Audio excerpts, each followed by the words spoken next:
আজ আমি যাব মেদিনীপুরের 5টা শপিং মলে, সেটা আবার আমার গার্লফ্রেন্ডের সাথে। এখন আমি এখানে ম্যাডামের জন্য অপেক্ষা করছি আর ফাইনালি সে চলে এলো। আর আজকের ওয়েদারটা খুব ভালোই ছিল, কারণ এদিকে বৃষ্টি হয়েছে। রাস্তার সাইডে ফুলের দোকানে ফুল দেখে কিনে দেওয়ার আবদার করলেও আমি কিনে দিইনি, কারণ আমি হলাম কিপটে।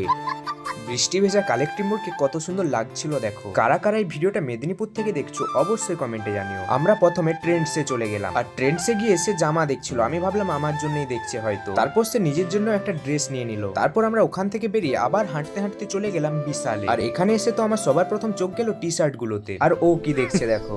women. এখান থেকে এই সাদা টি শার্টটা নিয়ে বেরিয়ে পড়লাম, আর ওখান থেকে আবার গুটি গুটি পায়ে চলে গেলাম এম বাজারে। এখানে কোনো কিছুই ঠিক মতো পছন্দ হচ্ছিল না, তাই ওখান থেকে আবার চলে গেলাম বাজার কলকাতাতে। আর এত হেঁটে তার অবস্থাটা দেখো। मुझे अपने घर जाना है। তারপর এখানেও কিছুক্ষণ ঘোরাঘুরি করার পর আবার ট্রেন্ডসে চলে এলাম, কারণ এখানে একটা জামা পছন্দ হয়েছিল সেটা নেবার জন্য। কিন্তু এখানে এসে তো পুরো স্ক্যাম হয়ে গেল, কারণ জামাটাতে যত দাম দেওয়া ছিল সেটা বিল করতে গিয়ে আরো বেশি দাম বলছিল। তারপর ফেরার পথে আবার সিটি বাজার মেট্রোতে ঢুকে গেলাম। যারা যারা এই ভিডিওটা এতক্ষণে দেখছো সবার সাথে স্ক্যাম হয়ে গেছে, কারণ এটা আমার কোনো গার্লফ্রেন্ড নয়, এটা হলো আমার একটা দিদি।